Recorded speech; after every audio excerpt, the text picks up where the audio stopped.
ஒரு 200 square feet, 300 square feet, 5000 square feet, 50,000 square feet இந்த மாதிரி இடத்துலலாம் ரேக்ஸ் வந்து வைக்கணும் அப்படின்னு நினச்சிட்டு இருக்கீங்களா? இப்போது 7 அடி ஹைட்டில், 8 அடி ஹைட்டு, 9 அடி ஹைட்டு, 10 அடி ஹைட்டு இந்த மாதிரி ஹைட்டில் இருக்கிற ரேக்ஸ் எல்லாம் வந்து வைக்கணும். ஆனால் எப்படி கொண்டு வரது, லிஃப்ட்டில் இடம் பத்தாது, இப்படியெல்லாம் யோசிச்சுட்டு இருக்கிறீங்களா? யோசிக்கவே வேண்டாங்க. எல்லாமே ரொம்ப ரொம்ப ஈஸி. பிளேட் எல்லாம் பெண்டரில் வந்துடும்.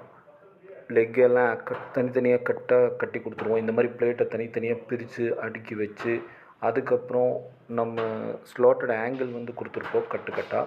அந்த ஸ்லாட்டட் ஆங்கிளை வந்து தனியாக நீட்டாக ஒவ்வொன்றா எடுத்து அடுக்கி வச்சு இந்த மாதிரி மார்க்கிங் பண்ணிடுவோம். ஃபஸ்ட்டு பிளேட் எங்கே வரணும், செகண்ட் பிளேட் எங்கே வரணும், இந்த மாதிரி எல்லா விஷயத்தையும் நீட்டாக மார்க் பண்ணி அதுக்கப்புறம் ஃபிட் பண்ண ஆரம்பிக்கணும். ஃபிட்டிங் சம்மந்தமாக ஃபுல் வீடியோ வேணும்னு நம்ம யூடியூப் சேனல்லேயே இருக்குது, நீங்கள் பார்க்கலாம். இந்த மாதிரி ஃபிட் பண்ணி அவுட்புட் கொடுத்துக்கலாம். இந்த மாதிரி தனித்தனி ரேக்காக நீங்கள் வந்து நான் அந்த அவுட்புட் கொடுத்ததில் வந்து தனித்தனி ரேக்ஸாக வச்சுருக்கேன். அப்படி மாட்டுங்க. ஜாயிண்ட் ரேக் மாட்டினீங்கன்னா ஒவ்வொரு தடவையும் நீங்கள் வந்து நவுத்துறது ரொம்ப சிரமம். இந்த மாதிரி ஃபிட்டிங் பண்ணும்போது ரொம்ப ப்ராப்பராக கீழே வச்சு பொறுமையாக நீட்டாக ஃபிட் பண்ணிக்கலாம். 5 அடி இருக்குது, 6 அடி ஹைட் இருக்குது, 7 அடி ஹைட்டு, 8 அடி ஹைட்டு, இந்த மாதிரி டிஃப்ரெண்ட் ஹைட்டு, டிஃப்ரெண்ட் பிளேட்ஸ் வந்து நம்ம வந்து ப்ரொடக்ஷன் பண்ணுறோம். வேணுங்கிறவங்க காண்டாக்ட் பண்ணுங்கள்.